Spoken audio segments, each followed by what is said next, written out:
नमस्कार।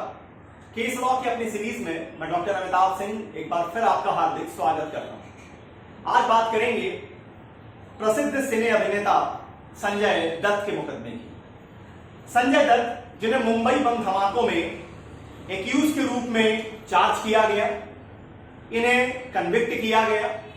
2009 में लोकसभा इलेक्शन के लिए ये नॉमिनेशन फाइल करते हैं समाजवादी पार्टी की ओर से लखनऊ संसदीय सीट से, जिसे कैंसिल कर दिया गया। अब इस कैंसिलेशन के खिलाफ ये जाते हैं सेक्शन 389 सीआरपीसी का सहारा लेकर के सुप्रीम कोर्ट के दरवाजे, और वहां चाहते हैं कि उन्हें एमपी का जो नॉमिनेशन उन्होंने फाइल किया था उन्हें इलेक्शन लड़ने दिया जाए। अपने इस पिटीशन में उन्होंने एक और केस को रेफर किया है जिसका सहारा लेने की कोशिश की। उस केस का नाम रहा Navjot Singh Sidhu versus state of Punjab, 2007 का मुकदमा रहा। यहां पर कुछ और सेक्शंस भी आज के इस केस लॉ में आएंगे। वो होगा section number 8 clause 3 peoples representation act 1951 का जनप्रतिनिधि कानून, जनप्रतिनिधि जो हमारे बनते हैं उनसे रिलेटेड, और सिद्धू के केस में आएगा section 8 clause 4 of people representation act. दोनों जो प्रोविजंस है इनका कंपेयर, ये जो इनका कंपैरिजन है वही इस जजमेंट की शान है, या कह लीजिए भाई इस जजमेंट की पूरी आत्मा। शुरू करते हैं Sanjay Dutt versus state of Maharashtra AIR 2013 supreme court.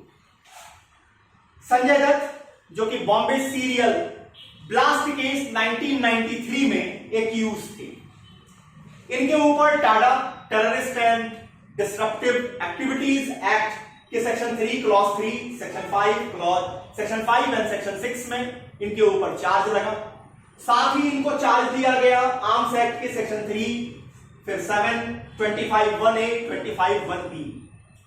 इनके पास AK-56 राइफल मिली थी, इनके पास 9mm की पिस्टल मिली थी, इनके पास हैंड ग्रेनेड्स मिले थे, और इस बात की एविडेंस है कि इन्हें ये चीजें अबू सलेम जो कि को एक्यूज थे इस मामले में उनके द्वारा दी गई थी। जब ट्रायल कोर्ट ने ट्रायल इनका चलाया, टाडा कोर्ट ने, तो इन्हें एक्विटल मिल गई।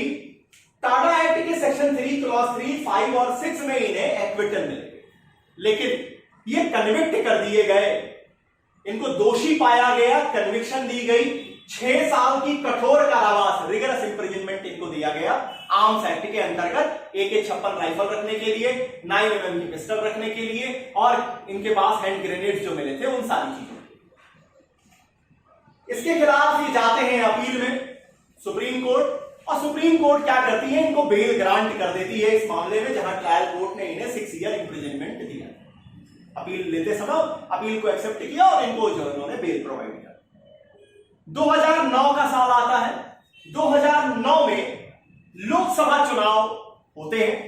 उस लोकसभा चुनाव में लखनऊ संसदीय सीट से समाजवादी पार्टी ने, मुलायम सिंह यादव की समाजवादी पार्टी ने संजय दत्त को अपना टिकट दिया कि वो लखनऊ संसदीय सीट से अपना पर्चा दाखिल करें। इन्होंने अपना पर्चा फाइल किया।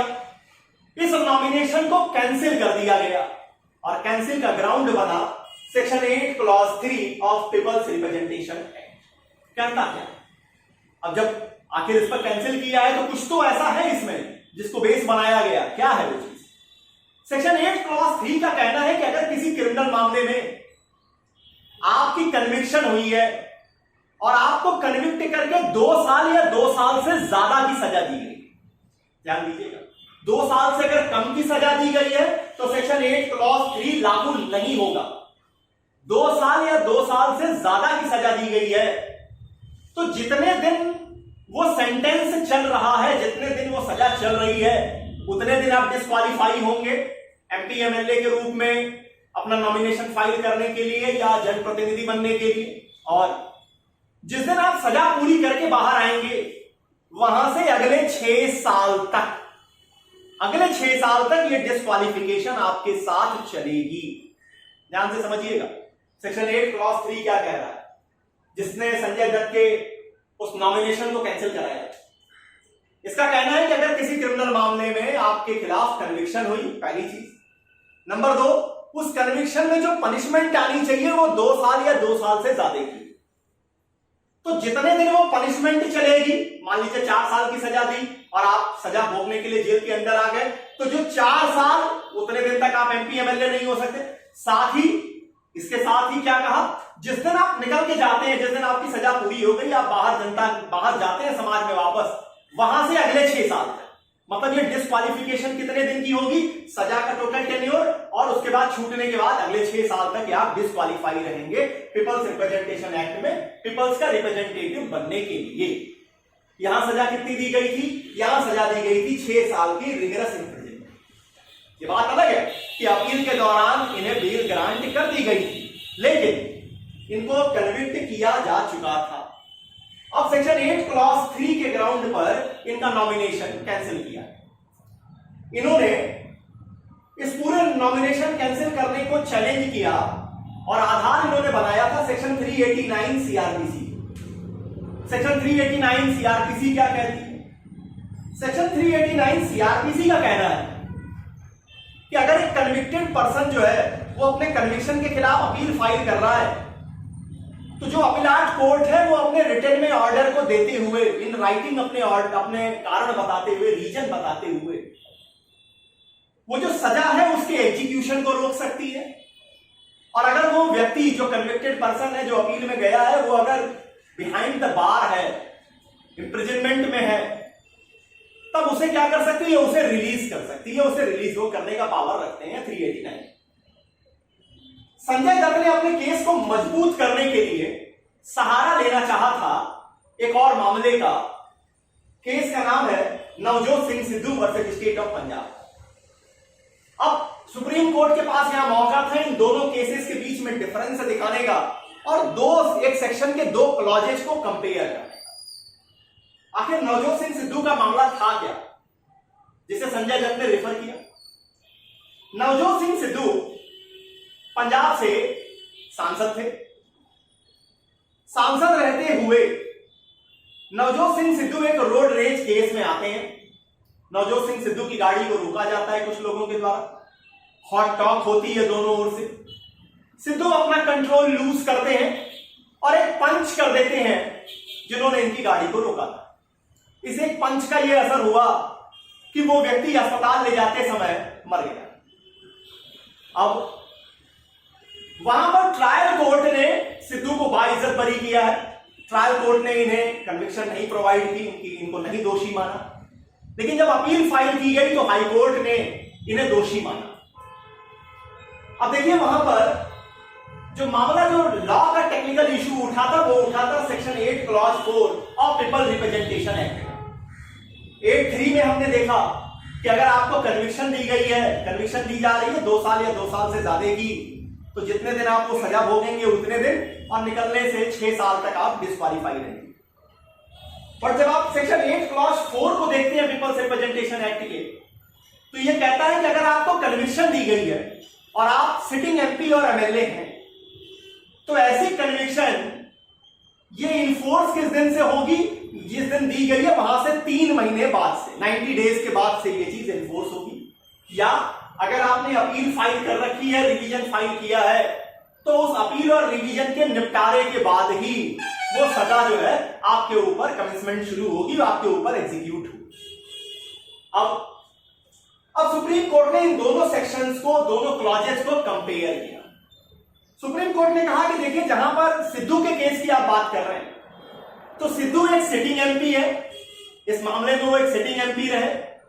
हमने उनसे या किसी ने उनसे रिजाइन करने को नहीं कहा था। सिद्धू ने हाई मोरल का परिचय देते हुए अपनी सीट से रिजाइन किया। बाइपोल हुए, सिद्धू पहले से भी ज्यादा मार्जिन से जीत कर वापस आते हैं, और जब इतनी बड़ी मार्जिन से वो जीत के वापस आते हैं तो कोर्ट ने एक इंटरप्रिटेशन ये रखी कि इसका मतलब है कि ये जो रोड रेस केस हुई थी, ये कहीं से भी कोल्ड ब्लडेड मर्डर टाइप का नहीं है। दूसरी चीज ये कि इसमें ठीक है कि वो अपना पेशेंस खोते हैं, लेकिन इस घटना को जनता ने भी उनके काम करने के शैली को, या उनके कह लीजिए उनके व्यक्तित्व के ऊपर बहुत बड़ा जो है एक आघात के रूप में जनता ने नहीं माना।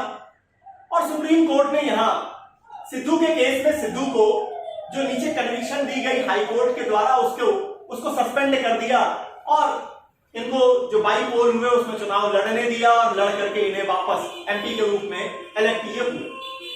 अब संजय दत्त को समझाते हुए सुप्रीम कोर्ट ने कहा कि जब हम आपके मुकदमे की बात करते हैं तो एक तरीके ठीक है, हम ये मानते हैं कि आप बहुत बड़े फिल्म स्टार हैं, आपकी बहुत लाखों फैन फॉलोइंग है, आपके पिताजी जो है सुनील दत्त साहब जो है वो एक कैबिनेट मिनिस्टर हैं, लेकिन जो आपके ऑफेंस की सीरियसनेस है जरा उसको समझिए। पूरी मुंबई दह जाती है 1993 के बम धमाकों में और आपके पास AK-56 जैसी खतरनाक राइफल मिलती है, आपके पास 9mm की पिस्टल मिलती है, आपके पास हैंड ग्रेनेड्स मिलते हैं। टाडा के अंदर भले ही आपको एक्विटल दे दिया गया हो, लेकिन यहां ये तो प्रूफ था कि ये सारी चीजें आपके पास थी, इसलिए आर्म्स एक्ट में सेक्शन 3 फिर सेक्शन 7 25(1)(a) 25(1)(b) में आपको कन्विक्शन दी गई है और वो कन्विक्शन 6 साल की है, मतलब 2 साल से ज्यादा की है। और आप जिस समय ये कन्विक्शन दी गई उस समय आप सिटिंग एमपी और एमएलए नहीं थे, तो इस कारण से आपको section 8 clause 4 people representation act कोई मदद नहीं करेगा जो सिद्धू को कर रहा था, क्योंकि सिद्धू वहां पर सिटिंग एमपी थे। आपके लिए डायरेक्टली प्रोहिबिटरी क्लॉज जो है वो सेक्शन 8 क्लॉज 3 लगेगी, जो सीधा सीधा कह देती है कि अगर क्रिमिनल केस में आपकी कन्विक्शन हुई है और वो कन्विक्शन 2 साल या 2 साल से ज्यादा की सजा से है, तो जब तक आपको सजा भुगत रहे हैं तब तक, और जब आप बाहर आते हैं वहां से 6 साल तक आप बैन होंगे एमपी और एमएलए के रूप में, या कह लीजिए पीपुल्स जनता का रिप्रेजेंटेटिव बनने के। यहां सुप्रीम कोर्ट ने कहा कि हम आपकी पिटीशन को डिसमिस कर रहे हैं सीरियसनेस ऑफ ऑफेंस को देखते हुए, कन्विक्शन को देखते हुए और section 8 clause 3 peoples representation act को देखते हुए आपकी पिटीशन डिसमिस की जा रही है। और रहा जो आपने सिद्धू का मुद्दा उठाया है, तो सिद्धू प्रोटेक्ट किए गए थे section 8 clause 4 of peoples representation act के जरिए। दूसरा, सुप्रीम कोर्ट ने यह हाईलाइट किया कि सिद्धू की केस में जो सीरियसनेस ऑफ ऑफेंस थी वो इतना ग्रेव ऑफेंस नहीं था जो संजय दत्त आपके मामले में है। इतनी बातें रही Sanjay Dutt versus state of Maharashtra AIR 2013 को लेकर। उम्मीद करता हूं कि आपको यह मुकदमा समझने में आसानी होगी। केस लॉ की अपनी सीरीज में कल सुबह 7:30 बजे एक और बेहतरीन केस के साथ आपके सामने उपस्थित होऊंगा। तब तक के लिए बहुत बहुत धन्यवाद। नमस्कार।